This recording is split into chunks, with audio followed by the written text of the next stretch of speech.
কি হয়েছে লিমা? কখন থেকে তোমাকে ডাকছি, তুমি কি শুনতে পাচ্ছ না? তোমার হাতে এটা কি? দেখে তো মনে হচ্ছে অনেক পুরনো একটা ডায়েরি। হ্যাঁ, স্টোর রুমে জিনিসপত্র রাখার সময় আমি এটা পেলাম। হয়তো বা আগের ভাড়াটিয়া রেখে গেছে। এগুলো ছাড়ো, আমার খুব ক্ষুধা পেয়েছে। রান্না তো অনেকক্ষণ আগেই শেষ। তুমি হাত মুখ ধুয়ে এসো, আমি তোমার খাবার দিচ্ছি। তাড়াতাড়ি এসো, আমি কিন্তু তোমাকে আর ডাকতে পারবো না। এমনিতে ক্ষুধায় আমার পেটে ইঁদুর দৌড়াচ্ছে।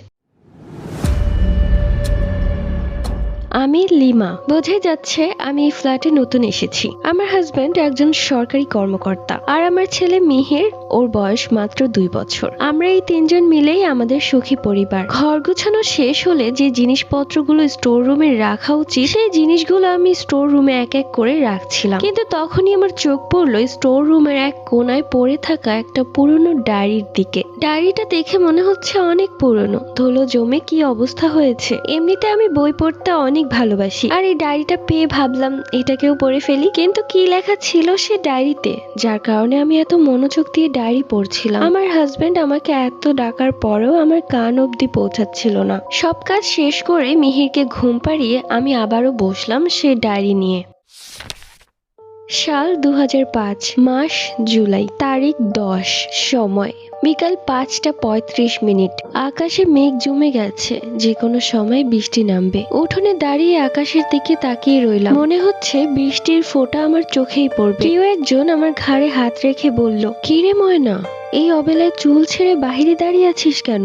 তোর কি জিন ভূতের ভয় নেই নাকি? চমকে উঠলাম, পেছনে তাকিয়ে দেখলাম আমার বাবার বন্ধু মকবুল চাচা। আরে চাচা, আপনি কেমন আছেন? ভালোই আছি রে ময়না, তুই কেমন আছিস? তুই তো দিন দিন ভারী সুন্দরী হয়ে উঠছিস। তখনই মা পেছন থেকে এসে বলল, আরে ভাইজান ভালো আছেন তো? অনেকদিন পর এলেন বাড়িতে। আমি তড়িহড়ি করে ঘরের দিকে দৌড় দিলাম। কেন যেন বাবার বন্ধু মকবুল চাচাকে আমার দু চোখে দেখতে ইচ্ছে করে না। সে যেন মুখে কথা বলতে পারে না, গায়ে স্পর্শ করাই লাগবে। এর আগেও বাবাকে বলেছি সে যেন আমাদের বাড়িতে না আসে, তারপরও কেন যে চলে আসে সেটাই বুঝি না।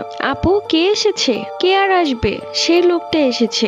উফ, এই লোকটার কি আর খেদে কোনো কাজ নেই নাকি? আমাদের বাড়িতে এসে পড়ে থাকে। এইসব কথা আমাকে না বলে তোর মাকে গিয়ে বল। আমি অনেকবার বলেছি, আমার কথা গায়েই মাখে না। সন্ধ্যা পার হয়ে রাত হয়ে গেল। ময়না, আয় মা, তোর মাথায় একটু তেল দিয়ে দেই। কালকেও চুলে তেল দেওয়া হয়নি। তোমার হাতে আর তেল দিব না, তুমি অনেক বেশি তেল দাও। সব তেল তো বালিশেই চলে যায়, আমার মাথায় কিছুই থাকে না। শুন, বেশি বেশি তেল দিলে চুল বড় হয়, এটা জানিস না? মা, আপুর চুল তো এমনিতে অনেক বড়, আর কত বড় করবে তুমি? অনেক বড় করবো ওর চুল আমি, যাতে আমার মেয়ের চুল দেখে মানুষ চোখ সরাতে না পারে। সকালবেলা মনিরা বেগম উঠান ঝাড়ু দিতে দিতে বললেন, কিরে ময়না, কয়টা বাজে? ঘুম থেকে উঠবি না?